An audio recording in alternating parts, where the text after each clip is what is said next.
Shalom and Boker Tov, meaning good morning. I love you all, children of Yahuah and the truth. We are on part 9 of the action Besorah, Yahuah's redemptive story.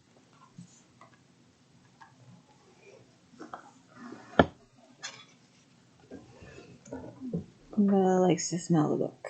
But let's see. Okay. A burning bush, based on Exodus 2:21 through 4:17. Gershom handles his sling very well. He'll make a good shepherd like his father. Moshe stays weeks and then months. He marries Zipporah and they have 2 sons. Moshe works as a shepherd for his father-in-law for 40 years. Year after year, the flocks of Jethro increase. But one year, the grasses dry up, and Moshe leads his sheep to pastures near the mountain of Sinai. But even after all these years, Moshe cannot forget the Hebrew people in Mitzrayim, or Egypt. I wonder if Pharaoh is still alive, and what has become of my sister Miriam and my brother Aharon. Moshe wonders too about the Hebrew slaves still struggling under the whips of Egyptian rulers. One day he looks up to see a strange sight on Mount Sinai, a bush on fire, yet it's not burning up. He steps closer and then stops. A voice from the fiery bush calls out, "Moshe!"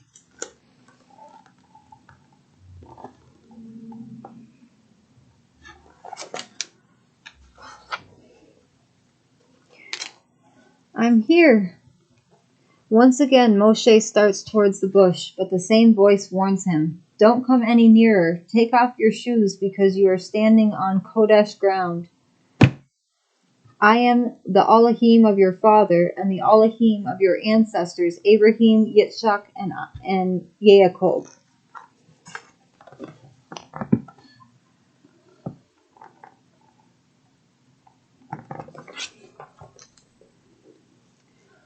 Moshe hides his face in fear at being addressed by the one true Elohim. "I have seen my people suffer in Egypt, Misraim, and I have come down to save them. I want you to bring them out of the land. Then you will lead them to a new home, a land flowing with milk and honey. Now go. I am sending you to Pharaoh." Who am I to speak to Pharaoh of Mitzrayim, of Egypt? Who am I to lead the Hebrews? I am not a leader. "I am your leader, and I am with you. Believe me that you and the Yashuralites, or the Israelites, will come to worship me on this very mountain. I am not a prophet or a priest. What if they ask me your name? I am who I am, and I will perform my wonders against the Egyptians. What if they don't believe me? Throw your staff on the ground." Moshe's staff immediately turns into a venomous snake, a venomous viper. He runs in terror.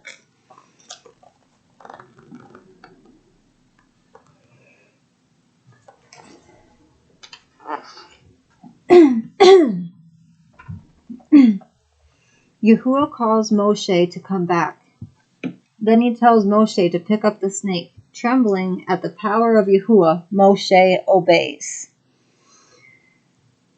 The Adonai has given Moshe the power to do this miracle, and 2 others, so he can make the people believe. Still, Moshe is afraid. "I am not a good speaker. I can't do this job."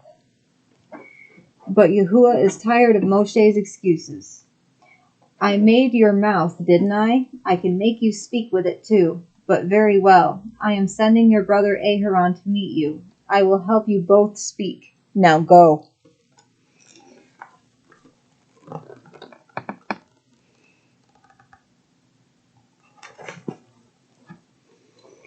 Spokesmen for Elohim, spokesman for Yahuah, based on Exodus 4:27 to 7:11.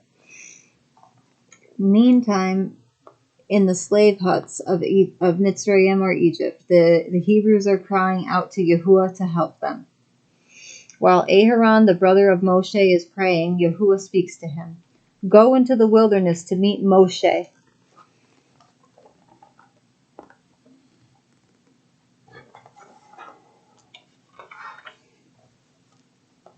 Aharon is surprised at the strange command, but unlike Moshe, he obeys without complaint. He heads out alone into the wilderness. I don't even know where in the wilderness Moshe is. I hope I'm going the right way. Aharon eventually winds up at Mount Sinai. Moshe is waiting for him. Brother? Brother, I've been watching for you. Yahuah told me you would come. Quickly, Moshe explains that Yahuah has called them to lead the Hebrews out of slavery, out of bondage in Egypt, or Misraim. They travel together to talk to the elders of Yasharal in Egypt. Moshe performs the miracles Elohim gave him, and the elders believe. Tomorrow we'll take Yahuah's message to Pharaoh. The next day, you'll do all the talking, right, Aharon? I'm just here for moral support. You're the one who knows Egyptian politics.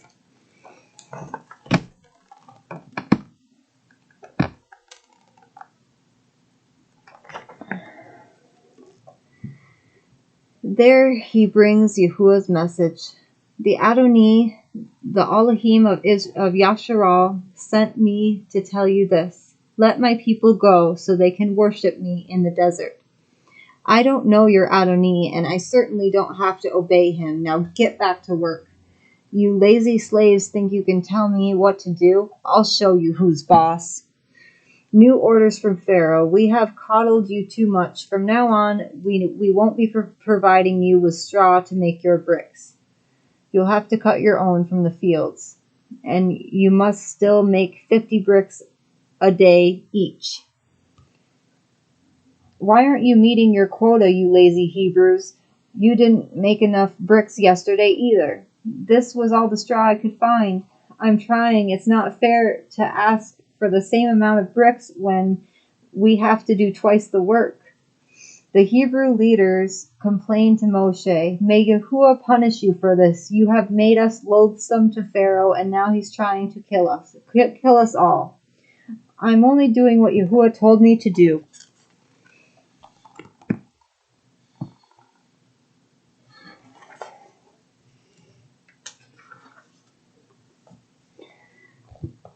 The Yasharalites no longer believe Moshe, and when he complains to Elohim, Yahuah only tells him to visit Pharaoh again.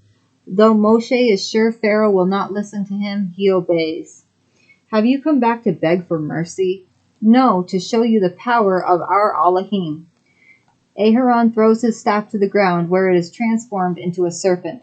Very clever, but my magicians can do the same thing. See?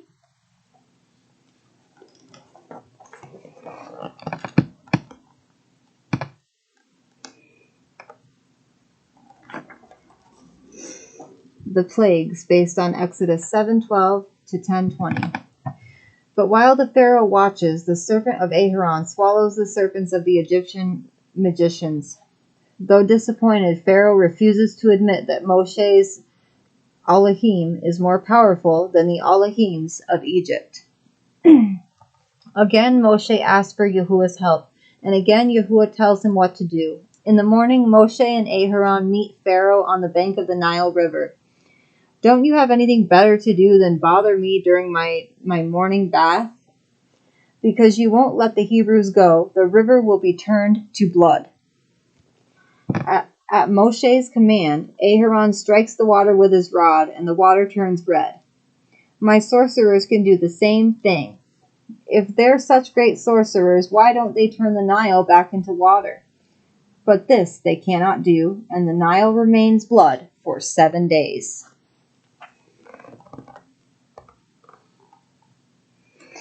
It seems like they always put a huge importance on 7 days, on a week.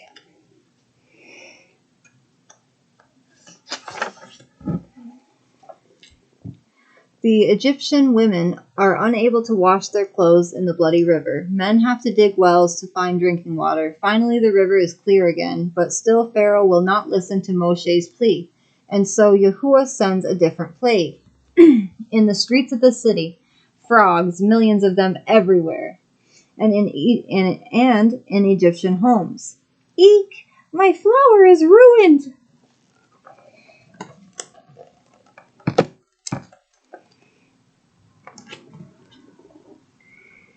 even in the palace. I can't stand these filthy creatures. Send for Moshe and Aharon. Ask your Elohim to take away the frogs, and I will let the Hebrews go. It will be as you say.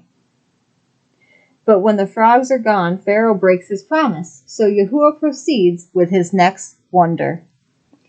Yahuah torments the Egyptians with a plague of gnats. They infest everything. The Egyptians can't get them out of their houses, their hair, even their beds.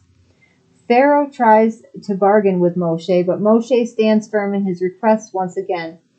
Pharaoh promises to free the Hebrews, but then the gnats are gone. He hardens his heart again.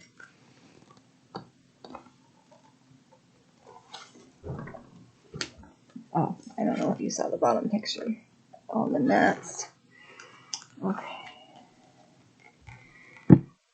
As if the gnats weren't bad enough, Yahuah follows them with a plague of flies. Flies are in everything. The Egyptians can't keep them off their food or off their faces, but no flies trouble the Hebrews in Goshen.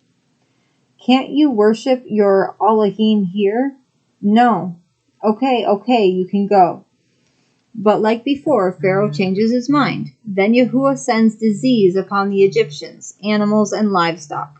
Many of them die, but Pharaoh's heart is unyielding. Okay, so continuing on here. Okay.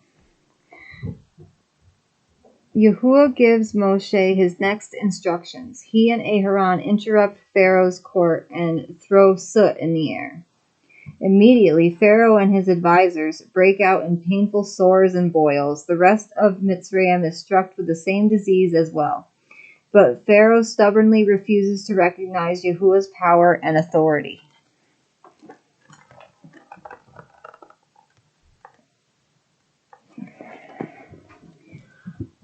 Father, why were the slave drivers so cruel today? They are always cruel, son. But right now they are angry to be suffering from terrible boils while we remain healthy and strong. Still, Pharaoh keeps the Hebrews in Egypt or Mitzrayim, so a terrible storm strikes, hailstones as big as my fist. Throughout the land, the Egyptian farmers watch the storm with terror. Our crops are ruined. But no hail falls in Goshen, where the Hebrews live. Pharaoh calls Moshe to him. I have sinned, the Adonai is right, and I am wrong. Pray to the Adonai for us. We have had enough of the hail, and I will let you go. But just like every other time, once the plague is lifted, Pharaoh changes his mind. Quite stubborn. How long will you refuse to humble yourself? Let my people go, or I will send locusts to destroy everything that's left in this land. Pharaoh's advisors agree with Moshe. Please just let the Hebrews go already. Don't you realize that these plagues have left Mitzrayim in ruins? Already it will take us years to recover from them. Begrudgingly, Pharaoh calls Moshe back to him. Fine, go worship your Adonai. Who were you planning on taking? We will take our young and old, our sons and daughters, our flocks and herds. No, just the men. Locusts it is.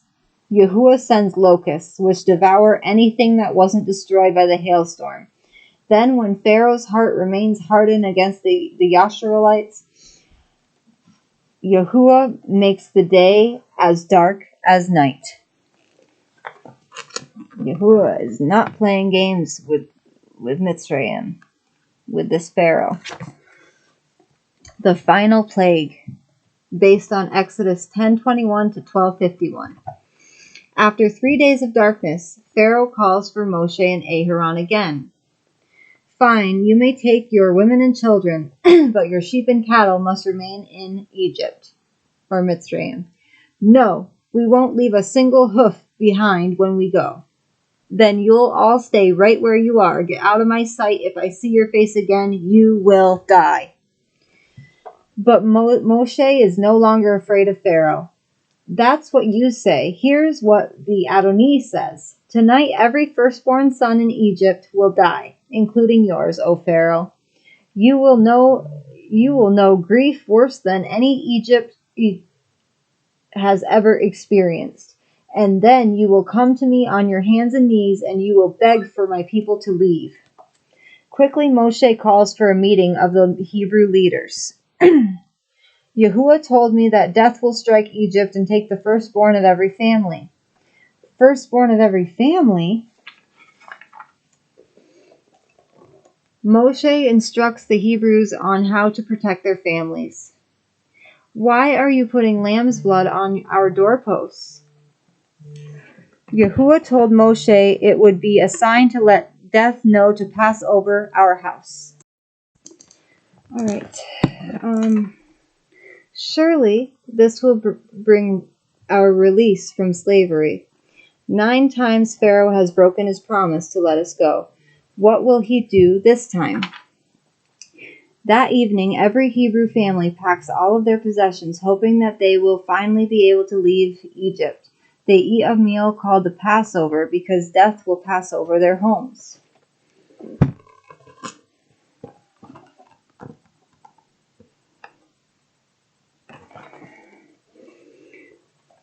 Just before midnight. What is it? I have no idea. What is it, Mommy? It is Yahuah's destroyer. Come away from the window. No! Help! Then at the stroke of midnight, the Adonai strikes down all the firstborn of Mitzrayim, but every Hebrew house with lamb's blood on its door is passed over. So the reapers came, and they took the firstborn children of all the Egyptians. Yahuah will give us the signal to leave any moment now. We must be prepared to leave at a moment's notice. Be ready for the signal to march. In the palace. Your son is dead, O Pharaoh, and messengers bring word that the firstborn of every Egyptian home has died suddenly tonight. My son! Summon Moshe and Aharon to come immediately. It's too late, my son is dead. This time Pharaoh does not bargain about cattle or sheep. Take your people, take your cattle, and get out of Egypt. Serve your Elohim as you wish. Moshe gives the order to march. Immediately the slaves rush out from their homes and meet at the camp in the country. We're free! We're free! Thank Yahuah, my children. Will not be slaves in Egypt.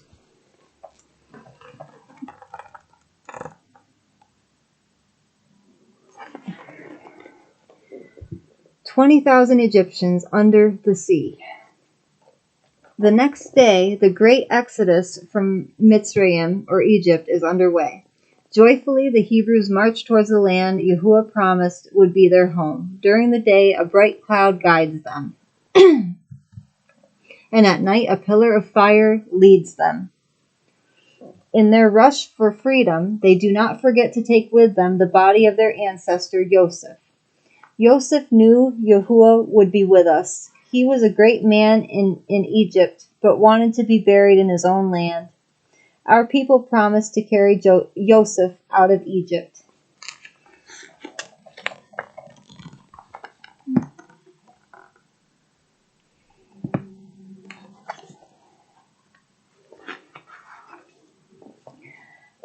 After several days of travel, the Hebrews reached the Red Sea.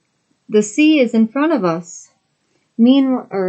There are mountains all around. What will we do now? What was Moshe thinking to lead us here? Meanwhile, back in Pharaoh's palace, it was a mistake to let those Hebrew slaves go. Who will do our work for us now? It isn't too late. Look! They're wandering around like lost sheep. The route they took will lead them into this trap. So much for their brilliant and powerful Elohim. Muster every chariot in my army. Those slaves will soon be back at working, making more bricks than ever. Pharaoh commands that every single chariot and soldier pursue the Hebrews into the desert towards the Red Sea. Pharaoh's army soon approaches the camp of the Hebrews. Look, here comes the Egyptian army. We can't escape now. It's your fault, Moshe. We're trapped. There were no graves in Egypt, so you had to bring us to the desert to die?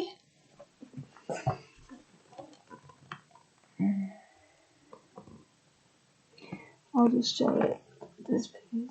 And then over here.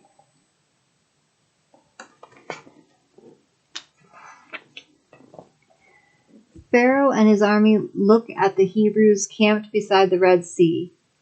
Trapped, just as I said. Good, they'll soon see who is mightier, Pharaoh or the Elohim they worship. I'd rather be an Egyptian slave than die this way. At the same time in the Hebrew camp. Don't be afraid. After today, you will never see these Egyptians again. The Adonai will fight on our behalf. Just be still and see what Yahuah is going to do.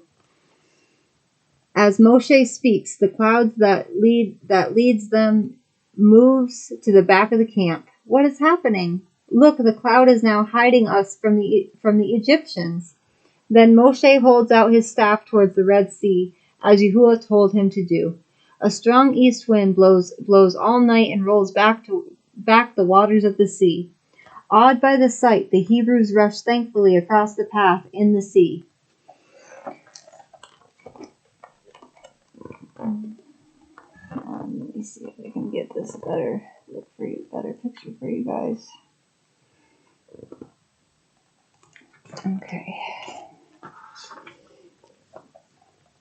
It's not until the next morning that the cloud clears from in front of the Egyptians. When Pharaoh sees that the Hebrews are getting away, he orders all his troops to chase after them.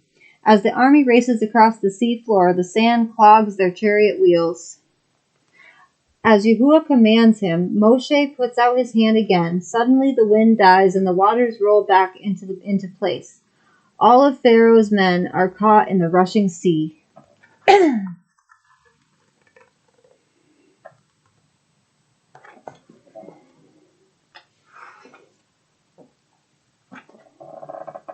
Safe on the other side, the Hebrews look back. Yahuah has saved us. I'll never doubt again that Yahuah sent Moshe to save us from the Egyptians. Joyfully, the Hebrews celebrate Yahuah's deliverance. The tribes descended from Jacob, Israel, are a free people, ready to form a new nation. Miriam, Moshe's sister, takes a tambourine and leads all the women in song and celebration. The Adonai is my strength and song. He is my salvation. Sing praises to the Kodesh One. Praise Yahuah. Sing to the Adonai on high. He has saved us all. Okay.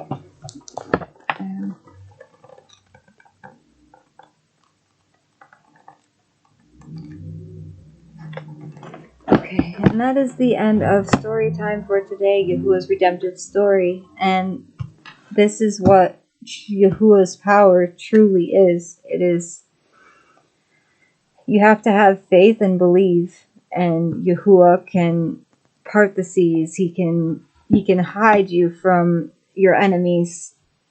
You just have to have emunah. And Moshe, he was a nervous person just like me. He felt like he couldn't talk to people.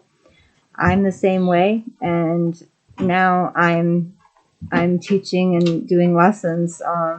Praise Yahuah for giving me the strength to do this. I love you all. Baruch haba b'shem Yahuah. Shalom. I'm sorry.